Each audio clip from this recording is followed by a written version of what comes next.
So here we go, back to Dreadstar. Back then the comic was bi-monthly, and that could make it difficult to remember what had happened 8 weeks prior. Me, by the time evening comes around, I have trouble remembering what I had for breakfast. And back then my recollections weren't much better, so more often than not, I found myself scanning the prior issue to play catch-up. Issue 2's cover is pretty striking. Jim Starlin was pretty good at creating covers that could catch a potential buyer's eye. I'm not saying all the covers were winners, but this one certainly would have been one to make a person wonder who or what the hell Dreadstar is. But I'm still not crazy about the font. The opening page has our rebel scum on a planet called Zindor, where the Church of the Instrumentality has been laying waste to the place. Dreadstar and company, with the aid of some guy we've never met, are apparently looting the joint.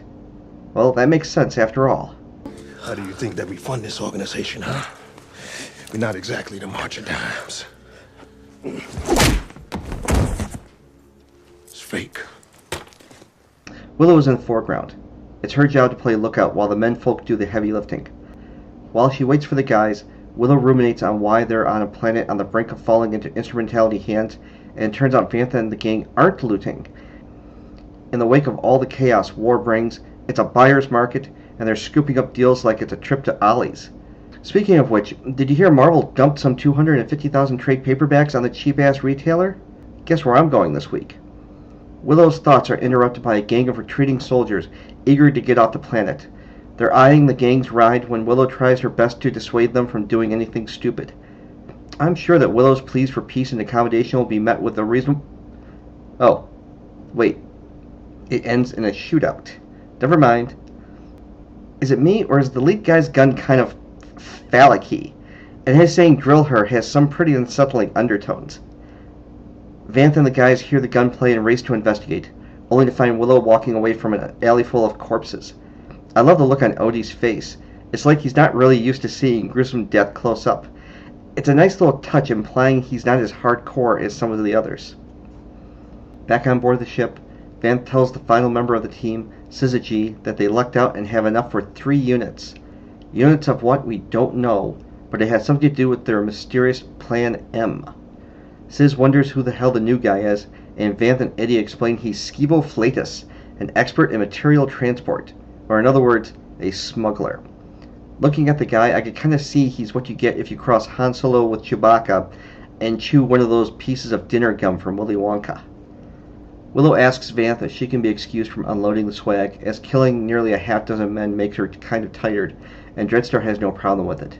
She heads back to her quarters and admits to herself she still has not fully adapted to life as an outlaw, and soon we descend into a flashback as she remembers her life before, when she was just Willow 327, unskilled in both labor and, well, fashion sense. A cave-in happened and she was trapped under some rubble until Vantha Dreadstar came along and showed off his utterly amazing strength and saved her. These events happened in Epic Illustrated 15, by the way.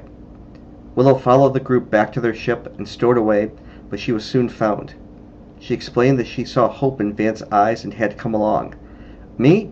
I saw the look of a man on the verge of a hernia by lifting that rock, but whatever. Vantha explains to the girl that they're in for some dangerous work, and I'm getting a bit of a sexist vibe going on here. And really, I don't have a problem with it. If Vantha is a little sexist, it's a character flaw, and flawed heroes are more interesting than perfect ones. But too, Vantha's doing it for her own good. Eddie's on board because his people got wiped out, and he's hankering for some vengeance, and he's been highly trained, so he's useful to the cause. At first glance, Willow looks like she's dead weight who's only going to slow them down or get them killed, so Vantha is going to drop her off at the nearest port. Man, I hope he at least leaves her money for cab fare. But Willow doesn't like this idea, and she freaks out, triggering a power she didn't realize she had. Eddie freaks out himself, but Vantha doesn't have any hard feelings. And maybe subconsciously he realizes, being a bit of a sexist prick, he had the mental kick to the Jimmy coming. He takes Sis aside and suggests Willow is a latent telepath and can be useful. And Sis confirms that he could train her. Vantha tells Willow she can stay, and while it seems cold, it's a cold universe with 2 superpowers wanting Vantha dead, so the man is ruled by cruel pragmatism. Over time, Syzygy teaches Willow, but he discovers she seems unable to employ her powers on her own, almost as if she feels unworthy of them. Vantha gives Sis a clue as to why she might feel that way. When his mind was linked to hers, he sensed there was something going on regarding her father. Sis decides the only way to move forward is to merge minds with Willow on the psychic plane. That night at campfire, and now I'm wondering if anybody tells any scary stories at the campfire. I'm sure Sis and Vanth have quite a few nightmare-inducing tales they could tell. Anyway, Sis lays out the plan to Willow and she agrees, and we get what might be one of the most disturbing panels I've ever seen in a comic. Damn it, Jim. Girls are only supposed to be drawn pretty. The syzygy mind meld is successful, and the pair drop into the astral plane, and we get a trippy mindscape that could have come right out of a Steve Ditko Doctor Strange comic. But hey, if you're going to steal, steal from the best, right? Sis is surprised to see Willow showing up as a girl, and it's more than just dealing with her inner child or something. The pair travel into her memories, and one of the most traumatic is what happened to her mother. Turns out Mom complained about food prices, and someone overheard, and the instrumentality goons showed up to arrest her. That left Willow alone with her father, who was a soldier for the instrumentality army. Her father missed Willow's mother too, and he began drinking, and I can understand that. On the one hand, you're a loyal soldier. On the other hand, you're being loyal to the thing that took away your wife and the mother of your child. That sort of conflict would be enough to tear any man apart. Something happened between Willow and her father, and Sis can't get a straight answer out of Willow. He realizes that this is it, the stumbling block preventing her from accessing her true potential. He takes Willow to another plane where his powers are magnified 100-fold, and he forces her to see those memories she suppressed. As it turns out, that night, Willow's father raped her. I was tempted to skip this issue, but I thought it would have been cowardice. If I'm to have any shred of credibility or sense of self-worth, I should be able to look at unpleasant subjects and address them. That being said, I'm torn on this matter. It seems rape is a very common literary plot device, and one that happens to women and girls more than it does men and boys. I've seen examples of where men have been raped, such as the television series St. Elsewhere, or the movie The Shawshank Redemption. But it happens to women far more often. In Law & Order Special Victims Unit, Mariska Hargitay's character Benson is raped. Had anyone ever considered a storyline where Christopher Maloney's character Stabler could have been raped? I don't think so. Couldn't Jim have had Willow's father shoot himself out of grief right before her eyes? If you're looking for a traumatic event, I think that would have qualified. I just feel that rape in this instance was unnecessary as a plot device, and overall is used too often. One could argue that maybe what Sis did was a form of psychic rape, or at least assault, as he forced Willow to reveal this dark secret. It's a valid argument, but bear in mind Willow agreed to this whole procedure, and she wanted to fight, to have these powers unlocked. Think of Syzygy as a sort of therapist, and this being him forcing her into a breakthrough. Does it sound like I'm cutting Syzygy a little too much slack?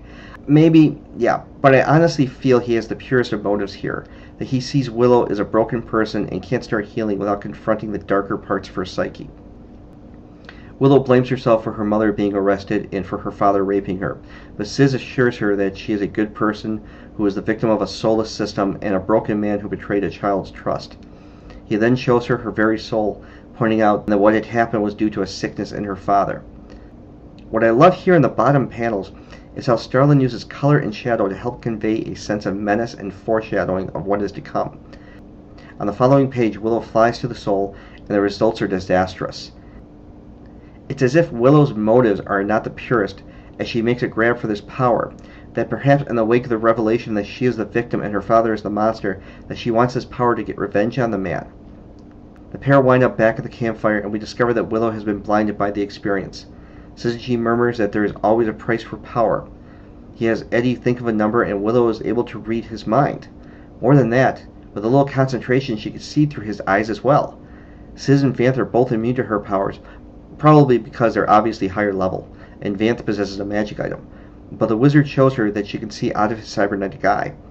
Over time, she is able to learn how to control computers and robots, as well as animals and humans of low intellect, as well as being able to psychically overwhelm people, knocking them out. All of this was wonderful, but it did not make up for the fact that she is still blind, until one day Vanth and Sis show up and have a gift for Willow. Willow concentrates on the being in Vanth's hands and forms a link with it, allowing her to see through its eyes. It's a monk.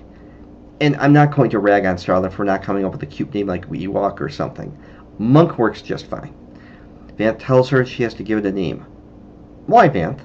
Maybe she doesn't want to form any close personal attachment to her saying I'm Monk. For all she knows, it's going to die by laser fire on their first mission.